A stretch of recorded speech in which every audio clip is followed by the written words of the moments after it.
And let's get started.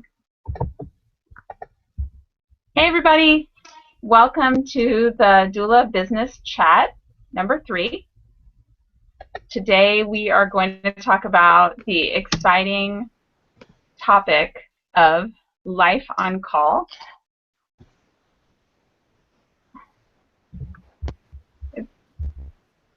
Hold on for 1 second.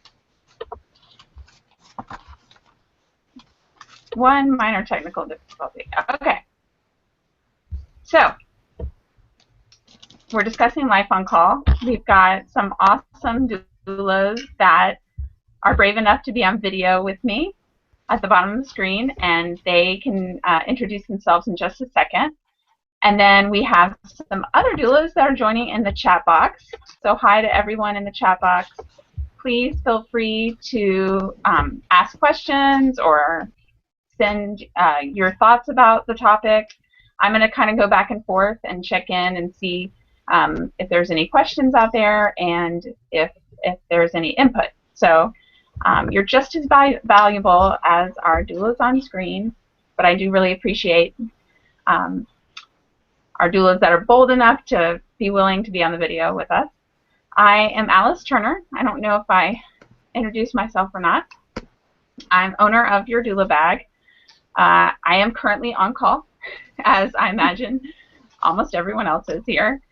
I saw a cute message.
Hi. I don't know if it's working. I can't see Alice's video anymore. Hello. So Hi. that was the first. That was the first time that I lost internet connection. Hello, everyone. Hi. Amanda, I lost internet connection during your introduction. Oh, I didn't even know I was introducing myself. Probably because I lost internet connection. So that's good. I didn't miss it. Okay. So can you introduce yourself? Yeah. So I live in Portland, Maine. I've been a doula for 2 years, and I'm also a lactation counselor. I work as a medical assistant at Planned Parenthood, and then I'm also taking classes to be a homeopathic practitioner. Awesome. Thank you, Amanda. You're welcome. Okay. Next we have DeByrons. Hi, can you hear me? Yeah. Great. I'm Angela. I'm from upstate New York. I'm actually a doula in training. I finished my training about a month and a half ago. I since have attended one birth, and I'm currently on call for my second home birth. So I'm really excited about that. Awesome. That's very exciting. It is. Okay, I'm gonna see if Diana is around. I know she's connected, but I don't see her video. Diana, are you there?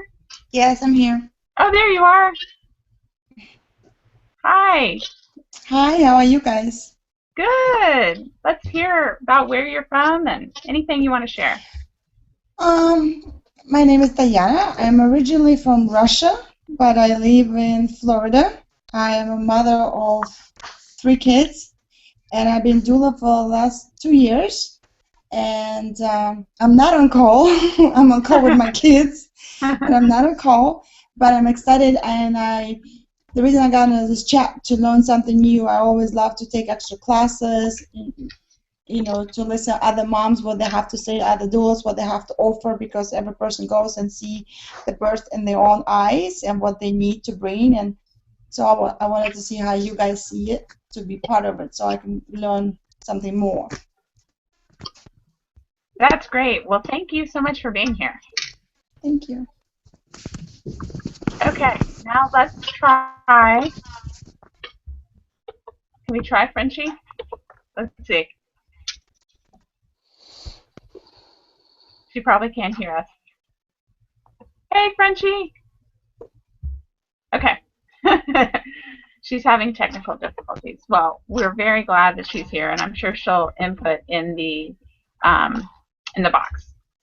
So let me just start off by saying, actually, I'm going to jump into the chat room and just give them a quick update about the fact that we lost video for a second.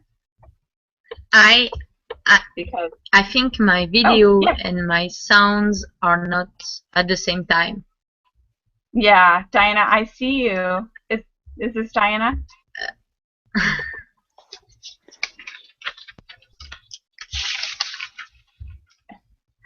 I saw Frenchie trying to talk.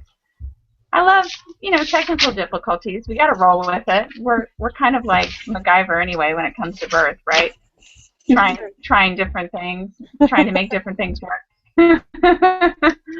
So when I explain to my clients, I say, sometimes we just try a lot of things. That doesn't always work. I'm checking in on the chat room just to make sure that they know that the video is back. It's me. Uh-oh. So, well, I'm Frenchie, and well, my real name is Paloma. I'm from South Carolina.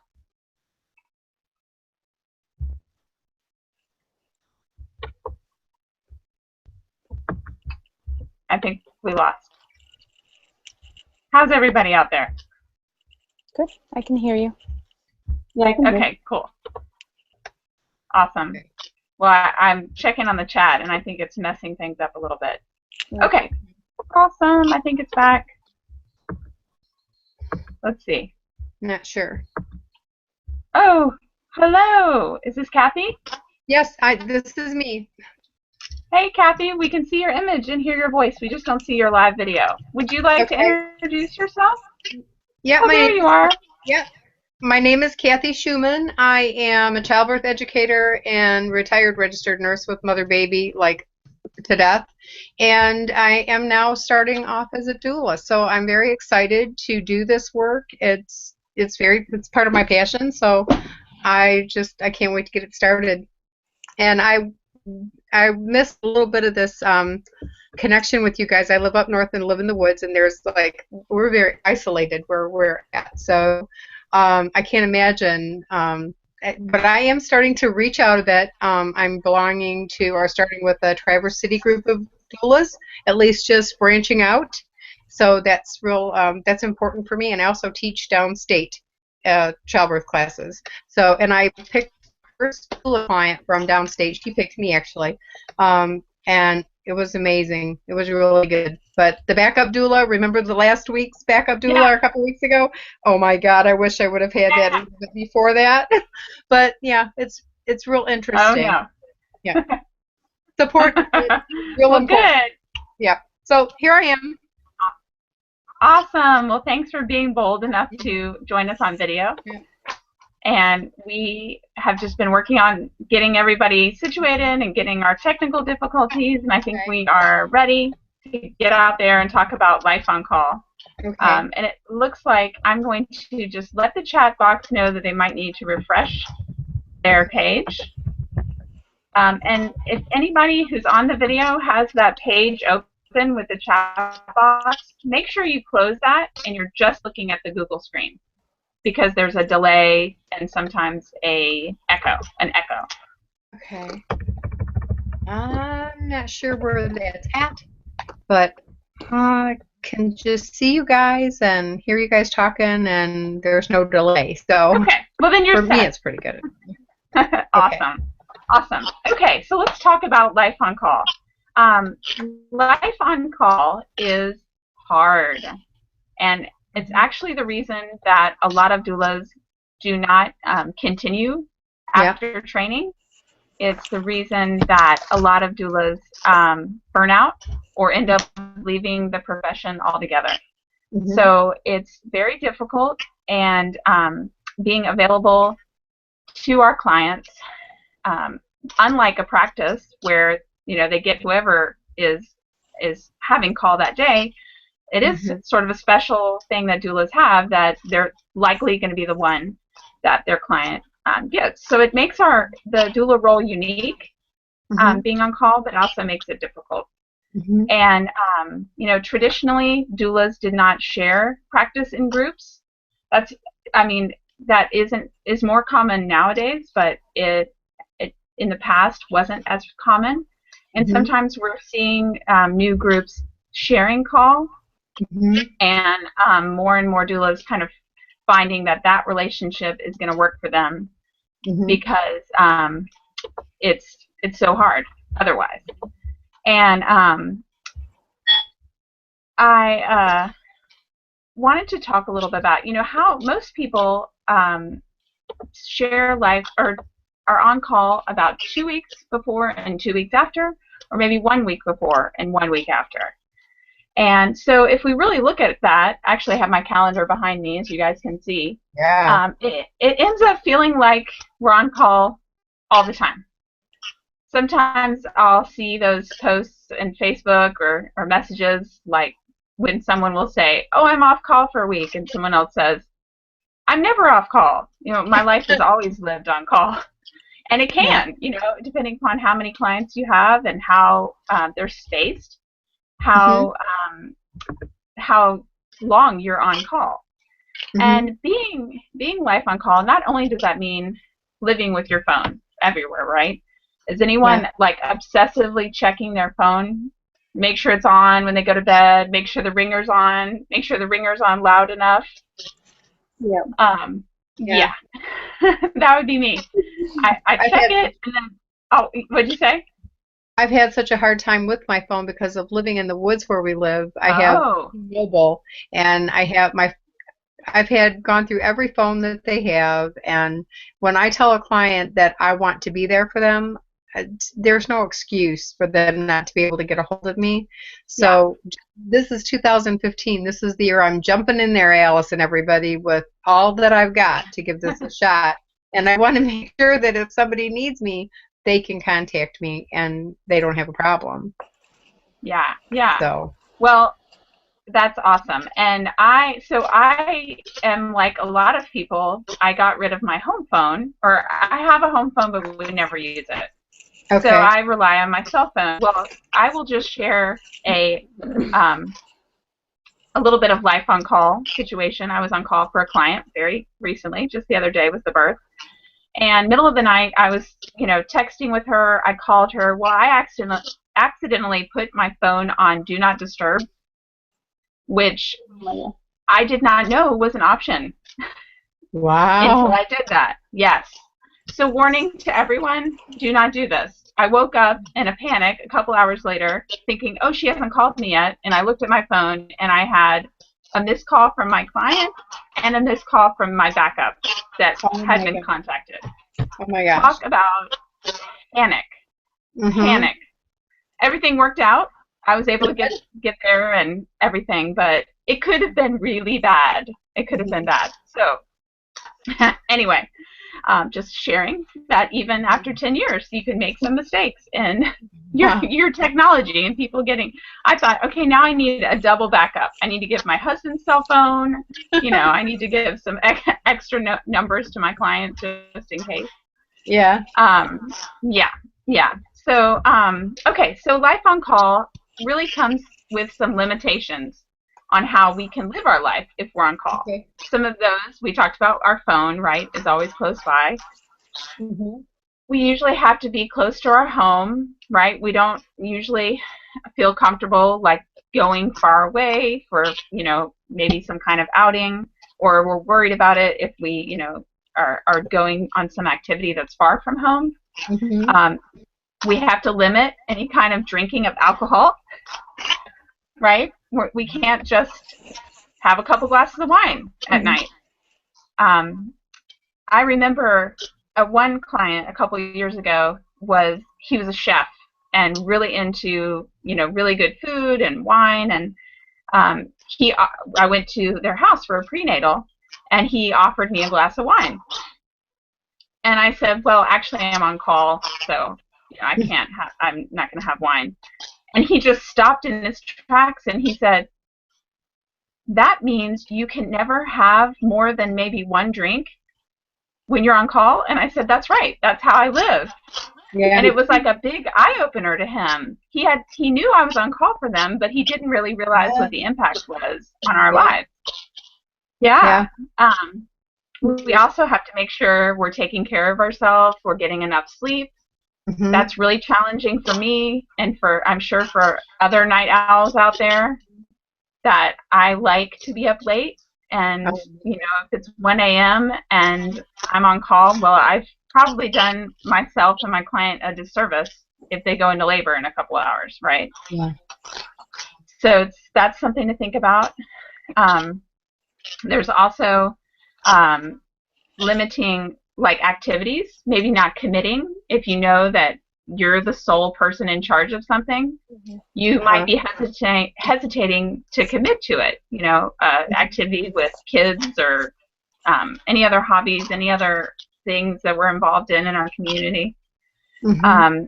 And then I know myself, I also am very hesitant to make appointments that I don't want to cancel, like the dentist or getting my hair cut and colored, which then I end up, waiting a long, long time because I think, oh, great, as soon as I make that appointment and then I'm going to have to cancel and then, I'll have to pay, or I'll leave my hairdresser, high and dry because I won't be there.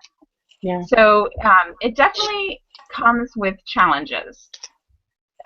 Anybody in the chat box or in the video want to share sort of anything that I'm missing about life on call and the challenges that it brings?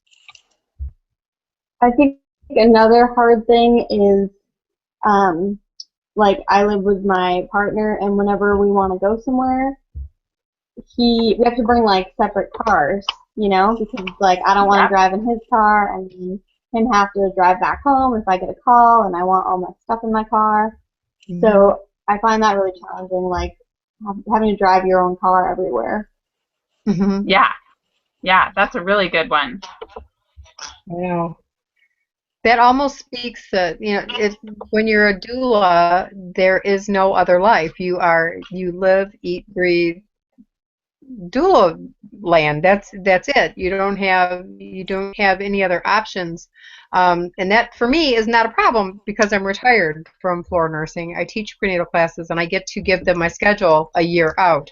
So that being said, every other month I can doula my heart's desire, but the other months I have no choice. I've given them, that I will be there for them in a prenatal class setting. So that part of it, I don't think I'm ready to give that piece up yet. I don't think I'm ready to give that piece up yet. So how would you do that? I mean, does anybody belong to does anybody belong to a cooperative of doulas, or do you share Do you share, like, I live in between Traverse City, Petoskey, and Gaylord. So there's a huge growing up here of home births and midwife assisted births in the hospital. And doulas. They haven't hired doulas at the hospital yet, but as soon as they find out that it decreases their C-section rate, decreases NICU admissions, increases patient satisfaction, they will be hiring us at the bedside. I don't want to work for a hospital. I want to work for my clients. Yeah, yeah. Well, anyone who's on the chat can join in, but I know that that concept of working in a group is becoming really popular. So it's springing up all over, and a lot of groups are either, their own backup, so there's a built-in backup system, or they're sharing call, where like Monday night this doula has call, Tuesday this doula has call. So it definitely creates a different dynamic for clients to do that, but it also might, allow or prevent the doula burnout. There's also a doula partnership that sometimes you'll see, where two doulas will work together. They'll meet all of the clients together, do all the prenatals together, and then they just share call days. So that is one other thing that can be considered. Just checking over to the chat room, Paloma, or Frenchie, who we saw for a little bit, said that she has not been able to take her daughter on a field trip because she's on call. So that's a perfect example of a commitment that you just feel like would suffer either way. And I will say that just sharing a story from my own life, that I definitely, like Amanda, that like you said, would drive separately and do a lot of things just in case. And I also was pretty obsessed with using the phrase, "if I'm not at a birth."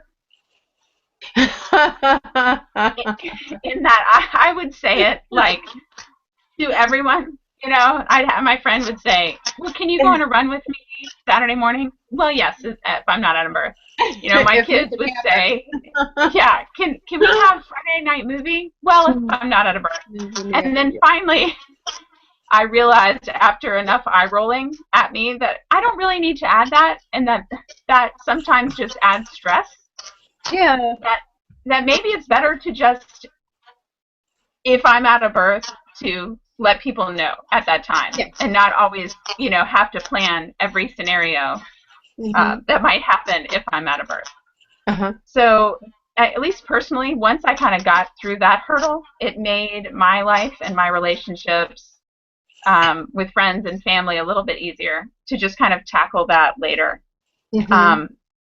I also, not saying, Amanda, that you shouldn't drive separately, but I also kind of made that commitment that unless it was something that was going to really delay me, I just said, I'm going to roll the dice and just do it.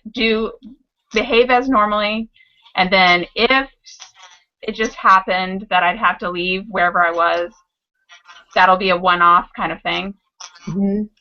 Just because it was so much stress for me, We also have one car that isn't the most reliable, so then it was always like, oh, this car or that car. It was hard. That's a hard thing. Does anybody have kids, and does anybody have kids first? Anybody have children? I do. I have a 7 and an 8-year-old. 7 and 8-year-old Irish twins? We actually homeschool, so. Oh, wow. Yeah, so it's definitely a different challenge for sure as far as childcare and such goes. Yeah, I was just thinking of that. I was wondering how that would happen.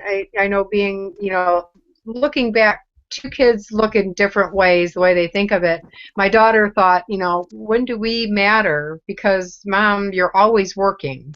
I had to raise them. I had to support them. And as a nurse, I worked for long hours on the floor. So I was always working. And my other child looked at it as like, there's nothing that's going to get mom down. She's going to be able to do this. She's just resilient. You just get up and dust yourself off and you go. And so kids look at it maybe from two different perspectives. So, now I don't have to worry about that as much. So not unless I'm downstate. And then one of them says, Grandma, do I get your day today? So it's going to depend really a lot. So. Yeah, childcare is definitely a whole complication in itself. Actually, Lily in the chat room was saying, can you cover being on call in childcare? And I think that is definitely a challenge for a lot of us. Personally, I had call it a village, so I have to rely on actually several people for childcare, or I did, depending upon what time of day it is, and the different. So I have 4 kids, and so if they were at school, or they were at home, or whatever. And I think a lot of doulas start with doulas to try to find out who they use childcare, or also kind of sharing childcare if you don't have a family or a good babysitting option. You can always share, I guess, with your neighbors when you have neighbors. Yeah. And your neighbors have kids, and then you have kids and say, okay, this week you on call. If I'm on call, you watch my kids, and next week I do it, or change the days. Yeah. So that works. Yeah. And I was lucky. I had a friend that, while she wasn't a doula, she also needed some free time. And so what we would do is, if I was at a birth and she took my kids, then I would just, after I recovered from the birth, I would take her kids for several hours. So we would, kind of swap, so there would be some kind of benefit. I know a lot of people are paying for childcare, which is also another challenge, because we know that as a doula, and our rates, depending, the longer that we're at a birth, the more we're spending on childcare and so on. So that's also another sort of complication in the whole matter. I also I see Jessica in the chat box says she has 4 different childcare options to work with every day of the week. So that is very similar to what I had. It was a lot of scenarios. I also think that one thing about life on call that probably people don't understand is the I call it the multiple scenarios that you work out with your family and friends, and that often involves childcare, where you say, okay, well, if I go into labor tomorrow, and then you have to make up, you have to set up all these arrangements. And then, of course, the person's not in labor, and then the next a couple days come, and then you say it again. Okay, well, if I'm at a birth today, and I feel like that's a lot of effort and kind of a bit tiring, right? To kind of go through all of those, and then that could be for a week or 2 weeks or however long. Has anybody else experienced that sort of setup of the scenarios only to have to redo it another day? Yeah, a lot of over planning, and then it happens when you least expect it, or yeah. Over planning. I love that. That's a good way to put it. Where you just plan something to death, and then nobody's in labor, right? Yeah. Okay, so how we're a little bit in. We are all kind of discussing the challenges of it. Now maybe we can work on how to make it work without burnout. And I just wanted to talk a little bit about letting our clients know what on-call is all about. Yes. And I think, just like my story about, my client that was the chef and how he had this epiphany when I said I couldn't, drink wine, I think that it's worth it during a client appointment to just give them a little bit of background on what your life is like on call. If you call me during the day, then it'll probably be longer for me to get to you because XYZ. Or if you call me in the middle of the night, and then this, scenario is going to happen, and it might take me this long. I know, personally, I'm better at night because I can sneak out and I don't have to do a lot of rearranging. But if someone calls me, at 7 a.m., then it's a whole different story. I could not imagine that, you guys. I just could not imagine that. Wow. About the juggling. Yeah. Well, it would be really, like if you could have a doula's doula in your back pocket, like almost all the time. Yep.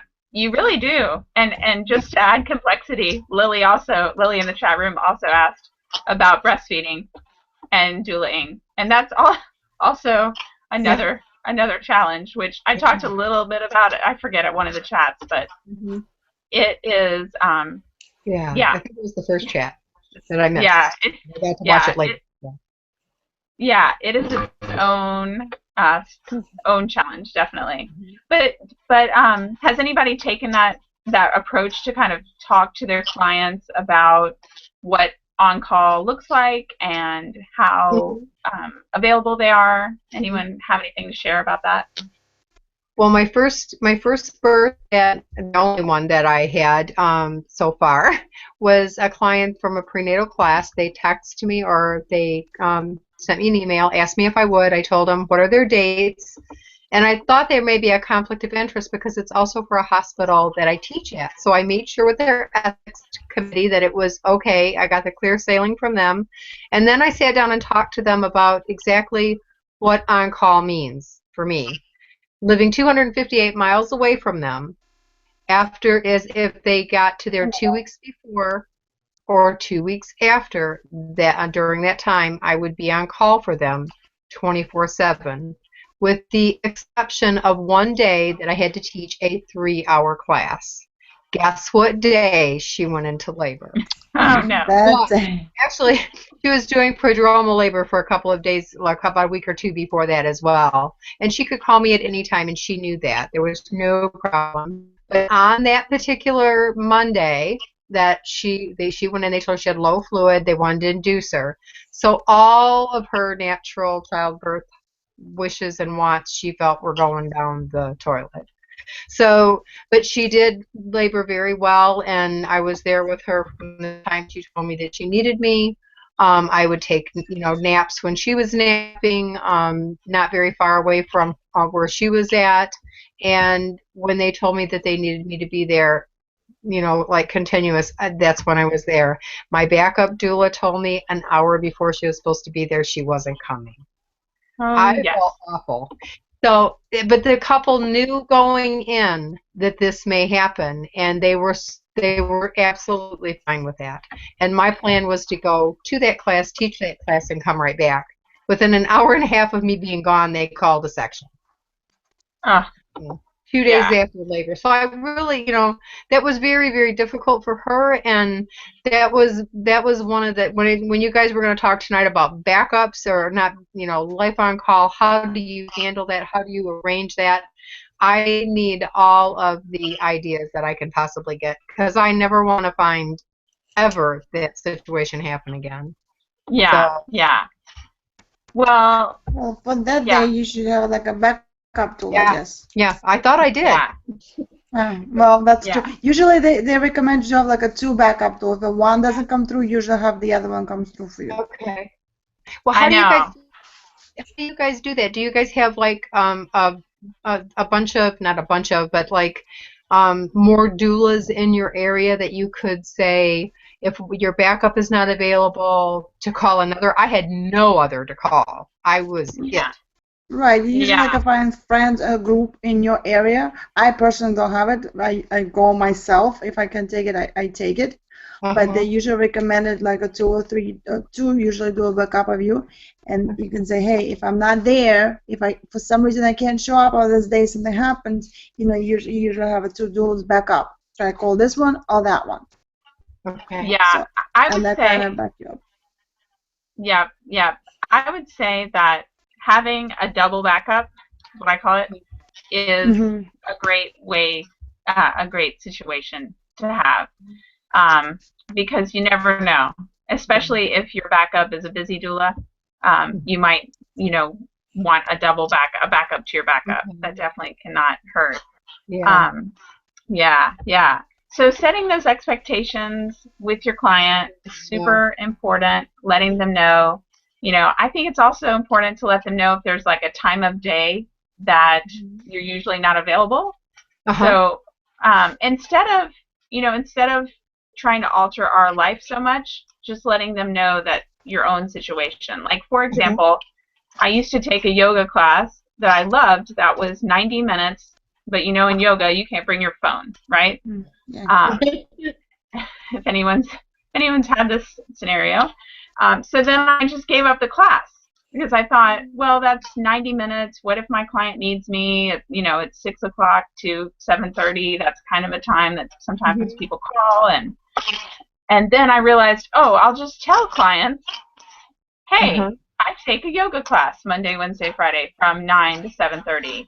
So if you think you're in labor or experiencing something, try to call me, early, even if you don't need me, and let me know before I leave for the class. So I think, for me at least, being more open and being giving sort of those limits, not necessarily limits, but just some structure to the call, to me makes life a little bit more doable. Did you ever have any issues with that, Alice? People being upset that you weren't available to them 24/7, or do people respond favorably when you set up guidelines like that? That is an awesome question. So the first time I did it, I was about as nervous as can be, because I thought, the whole idea of a doula is that you're ready to go, right? You're like Batman. Put up the signal and you're off. The doula signal. And I feel like the more I share with my clients about my life, and they seem really responsive to it, and appreciative. Yeah. I mean, I don't say things like, I'm not crazy, like, well, I'm gonna, sleep in and don't call me. I always say, call me. I'm always one that I say, like, I'd rather people call me than be sitting up in the middle of the night thinking, should I call Alice? I always say, just call me. Like, if that goes through your head, then you should have already called me, like, even if you don't need me. Yeah. So I try to let them know, that I really want you to call me and that, but I do have some little times that I won't have my phone with me. And it's been really good. I think, they also realize that, we have a life too, and just giving them that insight that they, I think they know that we're on call for them, but letting them know what that looks like, hey, did you know I always go to bed early because I want to be fresh? Just throwing that information in lets them know that we, how dedicated we really are to the profession. So if you're throwing that in, and then you're also saying, oh, by the way, I do take a 90-minute yoga class, just FYI, then that really, is good. Yeah. I think, it's good to be open with your client, because your client becomes kind of your friend for that period of time, for the last months, because it is personal when you go and spend time with her and with a partner. It's good to be open, let her know how you feel, but like at the same time, we have lives and we have just like they do. And at the same time, sometimes there is. Yeah, I think that's a really good point. When you guys talk about being on call, like some of the questions and that type of thing that your clients, is that me or usually oh, sorry. I'm not sure who that is. Oh, is my voice sound okay? Yeah, that sounds good. When you guys get calls or questions from somebody, especially, well, I think she's talking. Especially at the time when they feel in that Diana, I muted you for a second because I think your microphone was a little funky. Is that Frenchie that's doing that? That was Diana. Oh, Okay. she's gone now. Okay. What were you saying, Kathy? You had a question about? Yeah. When people are on call, say I have a client and she's 38 weeks and she's okay. I'm on call for her from 38 to 42 or however you guys are gonna, however I arrange it with them. When they call and they have questions, say, they're having contractions, they think their water might have broke. I mean, the first person I'm going to refer her back to is her care provider. For me, that would, I want them to get in touch with their care provider first. I don't want them to think of me as an on-call doc in the box. That's not my job. I don't want them to.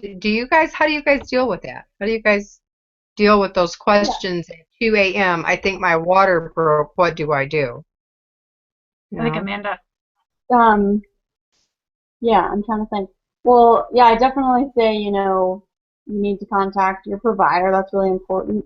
Yeah. But I think I also try to get like a little bit of a gauge of what's going on when she calls, like if she's in active labor or, all that kind of stuff. But Right. But I do want her to like hang up and call her provider, and then sometimes I say, call them and call me back, and I can talk to you and see where we're at. Yeah. I mean, I think that goes to the doula code of ethics that we're not giving medical advice. Right. So if there's any reason that she should get in touch with her care provider, that would be definitely my first go-to. Yeah. If she's having just some labor and it seems normal, then I would probably say, talk to her about it. But if it was any kind of question that she needed to talk to her care provider, then I do the exact same thing, Amanda. I always say, okay, call them, call me right back, let me know. Okay. Mm. Yeah, exactly. Because and then you're like waiting by the phone anxiously for the call back. Exactly. And then we know that sometimes it takes certain care providers like an hour, or at least I've experienced like half an hour to 40 minutes to call back. Yeah. So at 2 a.m. we're sitting in the bathroom with the phone. At least I am kind of like, oh. Okay. Call back. Yeah. And that's when I accidentally put my phone on Do Not Disturb. No. Yeah. Oh gosh, that was such a bad. I'm having flashbacks. Well, at least you know that it'll never happen Right. again. Takes That one will. time. Oh my gosh, yeah, one time. Learn from my mistake, everyone. Learn from it. I have Okay. a question. Yeah.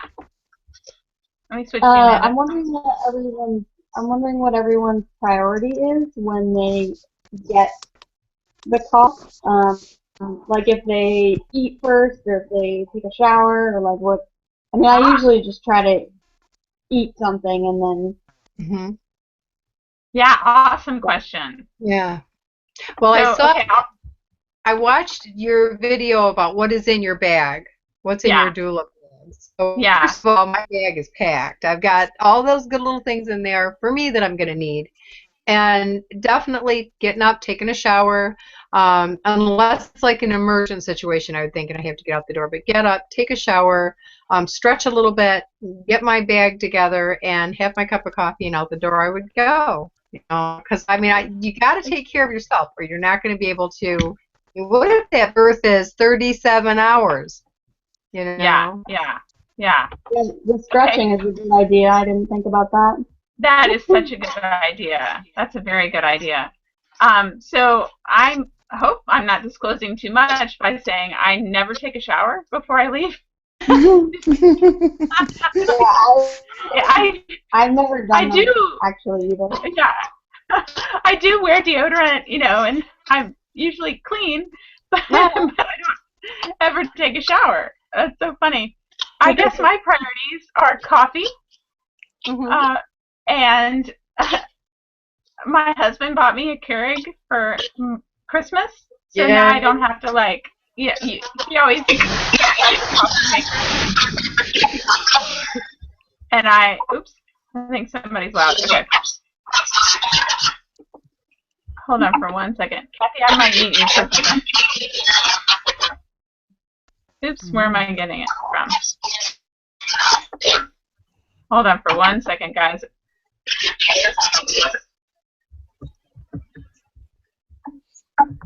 Okay, that sounds a little bit better. Okay, so back to my non-showering. And then I will always eat something. Are you guys hearing feedback too or not? Yeah. Yeah. Okay, I think maybe that's a little bit better. Sorry, I'll just take you off mute in just a second. Let's see. Other things that I do is make sure that I have, you know, my cell phone charger, like all the things that don't maybe live in my bag always. Maybe it's me that's making such a crazy noise. Amanda, will you talk for a second? Yeah, I don't hear anything crazy. Oh, you don't? Okay, good. Good. Okay. So then I grab all my stuff, and I really try to be, if it's nighttime, I try to be out the door in like 20 minutes. That's sort of my target. And I guess, you know, because I don't have a big, elaborate, you know, I'm not taking a shower that makes it super fast. But eating, no matter what time of the day, is important. I just feel like even if it's, you know, midnight and I just ate, you know, at 7 or something, I still eat. I'll still eat snacks. It's just important to me. Does anybody else have a routine they want to share? Yeah, you mentioned things that aren't normally in the bag, so I do have a list on my phone of like all the things I need to grab, like water bottle and you know, like different pairs of sneakers or something. Awesome. Mouthwash, toothpaste, Yeah. Altoids. Yeah. From the moment the client call you, how long does it take you to get to the client? What did you tell your client? An hour or two? Or? So go ahead, Amanda. I always ask for them to give me an hour, but I mean, the adrenaline is going when I get the call and I try to get out as soon as I can. And it also depends if I'm meeting them at their house or if I'm going to the hospital. I don't really want to get there like before they get to the hospital. Yeah. My That's contract true. But you usually have like an hour, because you tell like an hour, and if you get there faster, good. If you get there an hour, which is good, because by the time you know you get up or wake up and get dressed, still you need those 20 minutes, even if you're rushing out the door and your suitcase is already in the car because you're on call, and then you just get close. It still take you those, you know, those 30, 40 minutes that you're rushing, driving in the middle of the night through the dark or through the traffic at 5 o'clock. You still need that time to get there safe for the client. Otherwise, if you're not safe, you're no good to the client or to yourself. Yeah. And just what? Yeah, I definitely. Go ahead, Amanda. I was just gonna say, I always say, you know, give me an hour, but try to get there sooner, unless obviously they live. You know, I had a client that was like an hour 45 away. Yeah. Oh wow. Yeah. My contract says 2.5 hours. Yeah. Oh gosh. Yeah. I will. Just never know. One thing I like about text messaging is just sort of a record of what I've done, so that they have a record, and that way, you know, if there's traffic or if something's going on, they know. So I'll shoot them a text and say, you know, in the car, so they kind of know. Okay, well, at least she's made progress, and I think that's really helpful. Definitely. Okay, so other things, we've got like just a few more minutes. Let me just check in the chat room. I think they're hanging in there. Looks like a couple little minor glitches are going on with our sound, but we're persevering. So a couple things also when we're talking about, you know, how to make it work and how to avoid burnout and really make this awesome job a career. I have heard about doulas doing respite days. Actually, when I was at the Lamaze DONA conference last year, I met some doulas from Tulsa that were part of a collective, and they did respite nights and days. So they would pick, a day a month that they were going to actually choose to be off. And, I think they were saying, a couple of the doulas said that that was going to be date night, that they didn't have to worry about, being on call and having the phone. And I just thought that was an awesome idea to actually schedule that time off as a little break. And I know that is taking a risk of having to call in a backup and having to, lose money and pay for a backup. But, if we're weighing, the longevity of our career or our sanity and our relationships with, this being there for every birth, it might be something for, to consider. And I think that it's something that I might try to put into use this year. I employed this strategy of this whenever I had something special, which is the finger crossing method. Right. How'd that work out for you? Yeah, or the prayer method. And if anyone's used those methods, they suck. It's too stressful. I went to a concert with my daughter on her birthday, or close to her birthday, and it was very important, and I was on call, and of course I keep staring at my phone thinking, okay, it's 9 p.m. no one's called. It's 9:30, nobody's called. It's 10 o'clock, nobody's called. And it would have been better if I would have just gotten a backup, right? And just said that night is off. So you pay for, say, your respite day, the people that you met there from Atlanta or from Florida, I think you said, Tulsa, Oklahoma. You have somebody, so they pay somebody so the one day a month or whatever they choose, that person, their backup is on call no matter what, so they can just rest easy. Is that correct? That's right. Okay. And then I think they just each would take a day so that they wouldn't end up paying each other, like if the person didn't go into labor. They didn't pay just to be on call. They only paid if they had someone call. Yeah. Now, and in line with that, so say the day you took off, your respite person, your backup doula, the client you're working with went into labor and the backup doula came. And have you ever had an issue with your clients being really disappointed that they didn't get you? That's an awesome question. And I have run into that one time, and it was a while ago when I was a newer doula, and it was hard. It was super hard to I was struggling trying to figure out, did I do a good enough job preparing them?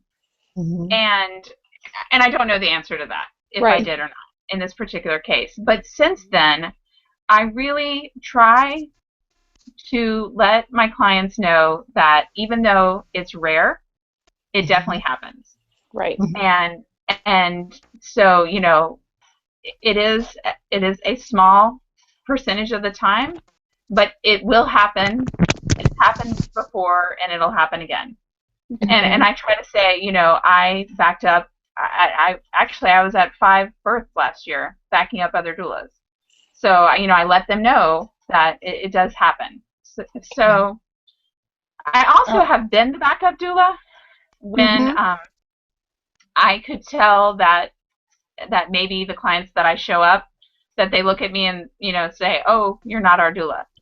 And so I have been that person, and if you guys can share being that person as well. But and it does take a little bit to try to, have a quick win and develop that relationship super quick, and let them know that I know that it's a disappointment not to have that doula that they had in mind, but I'm going to give 110% to, live up to the expectations. Yeah. And to me, that's worked out pretty well. When So- you have a backup doula, is your backup doula? I'm sorry. That's okay. Would you When- say, Angela? Or Kathy?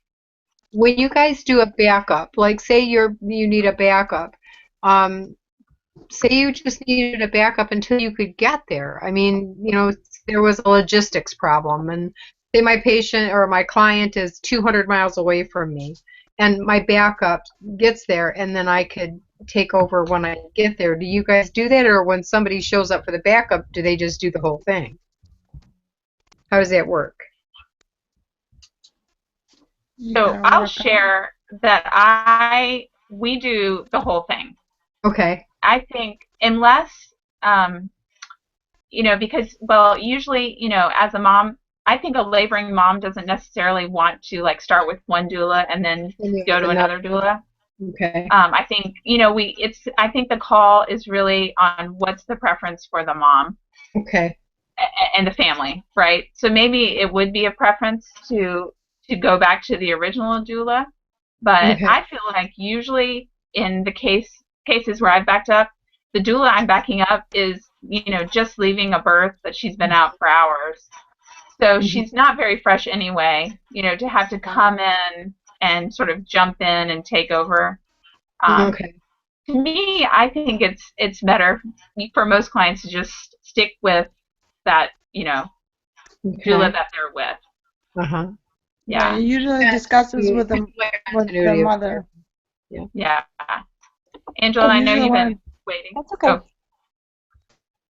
Now, as a backup doula, do you usually meet the clients with the, say the doula asks you to be the backup doula, do you visit like the last prenatal with the main doula, or is it usually you kind of, if you are called in to be the backup, the first time you're meeting them is at the hospital?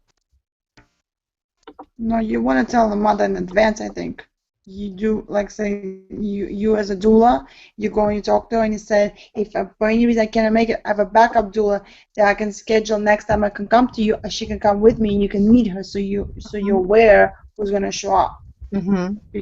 And then if the mother says yes, if she feel comfortable with her, that's fine. If mother says no, I don't like because she's blonde or because she's brunette or for whatever reason she's not feel comfortable with her, then you need to find somebody else, or you need to be there for that mother. Okay. Yeah. Anybody else? So the mother know what to expect. Yeah. Mm-hmm. I gave her my client the phone number of my backup doula, and they talked and made a good connection, and they were going to meet together after her next prenatal visit, and they never got to that next prenatal visit. She went, they wanted to use her. Yeah. I think it's awesome to be able to meet, but personally, I don't usually meet the clients that I'm backing up for other doulas, and my clients usually don't meet my backups. Now, sometimes my backup doula, I often teach childbirth ed to her clients. Uh-huh. So that's a great situation. I love that because then I do know them. Mm-hmm. Or I have another backup that is a yoga instructor, and sometimes my clients are in her yoga class, and then that's a perfect, to me, a really good scenario. But I've heard a lot of a variety of this. I don't think there's one standard practice, whether meeting or not.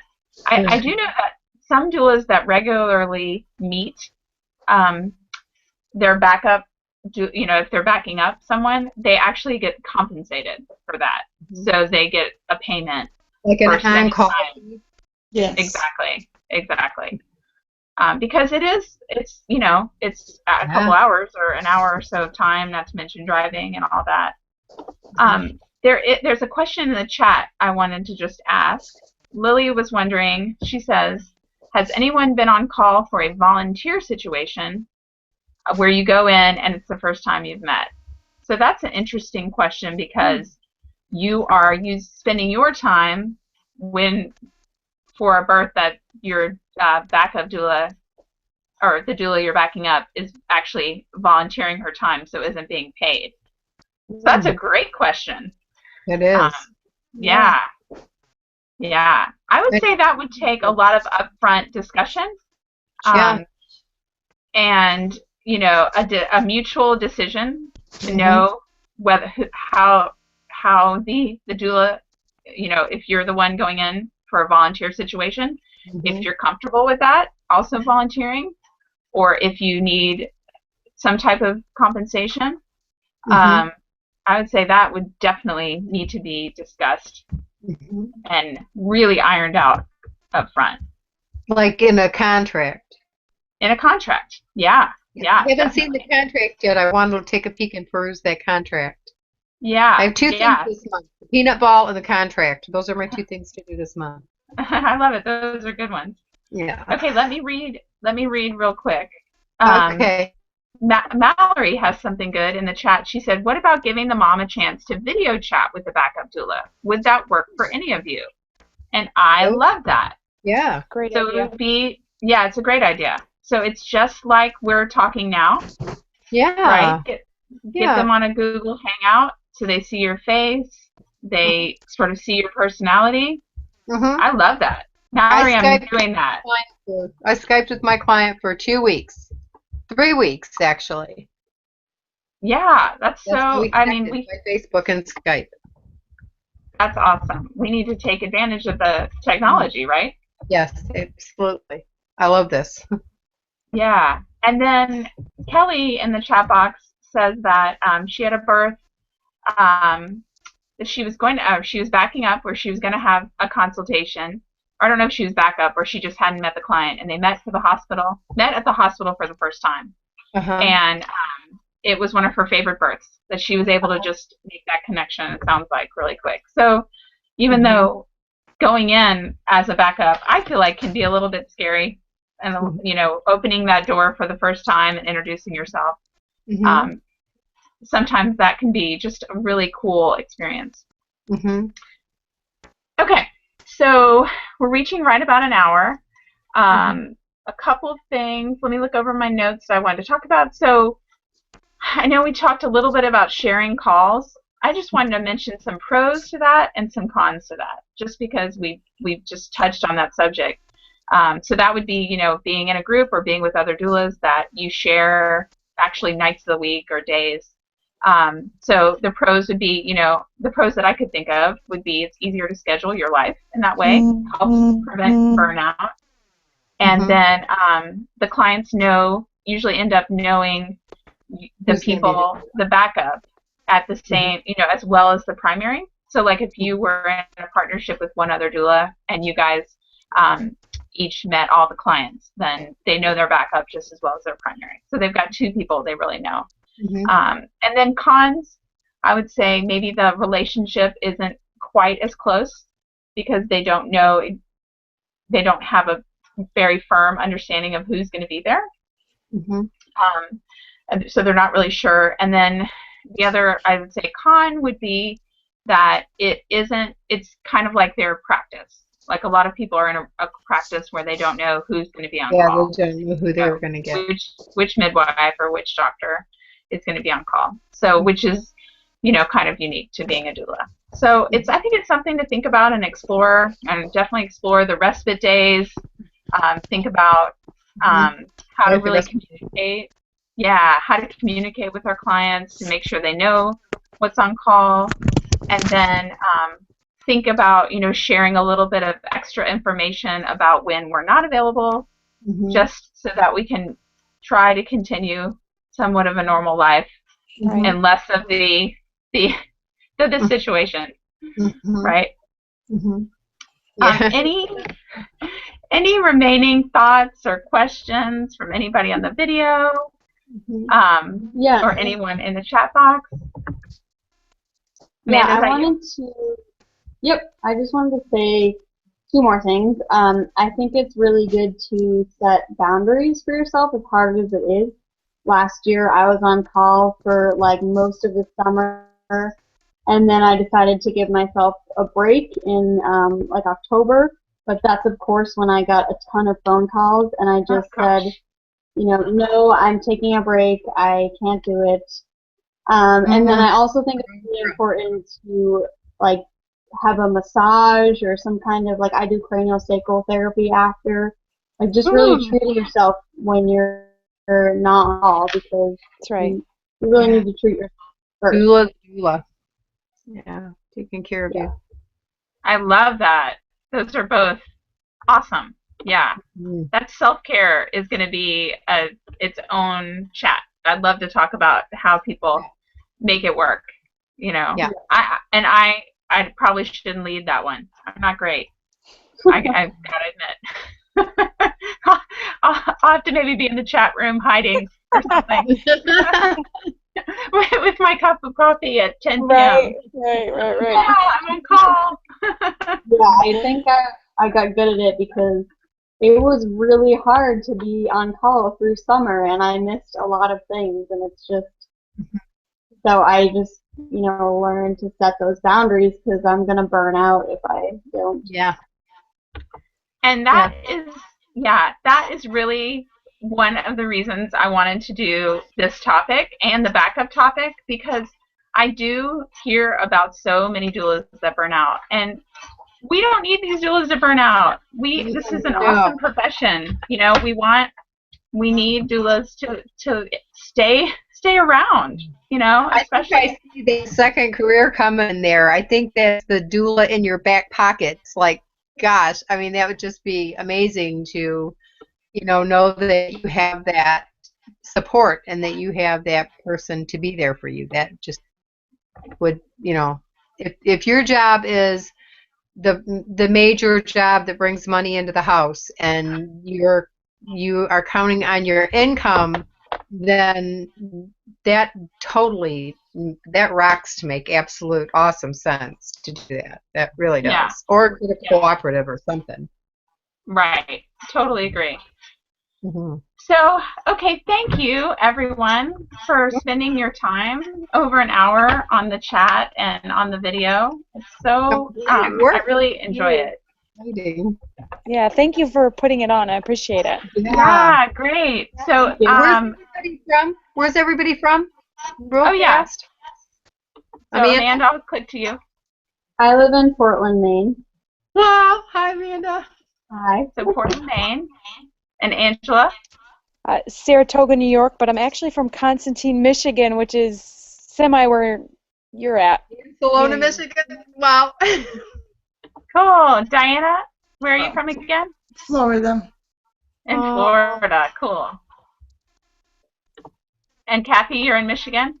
I'm in Michigan. I'm in between Traverse City and Petoskey, Gaylord area. And where are you from, Alice? And I'm down in Atlanta. Oh, Atlanta, Georgia. Mm-hmm. Yeah, down south. Well, that's really nice. I tried putting this out on every venue I could today, so people would know, that this is available for you guys. Get on here, get in here, and tell us how you deal with this stuff. Awesome. Thank you. I love it. Well, if you're gonna, do any social media, remember hashtag DoulaBizChat. Okay. And can keep the discussion going afterwards.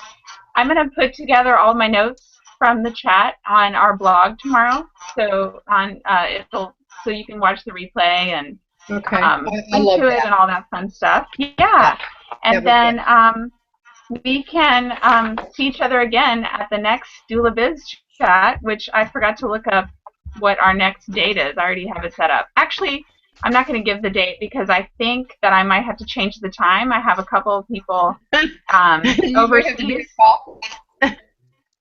Yeah, I had a couple of people overseas that were trying to wanted to interact, but they are asleep right now, so we'll work on a time. But yeah, but I really appreciate everyone's time, and everybody go to bed because we're on call. Take care. Bye, guys. Nice meeting you. Thank you. It was nice to meet you all. Alice. Thank you for doing this. Thank you so much. Yeah, Thanks, have a great night. You too. Keep up the good work. Thank you. Bye.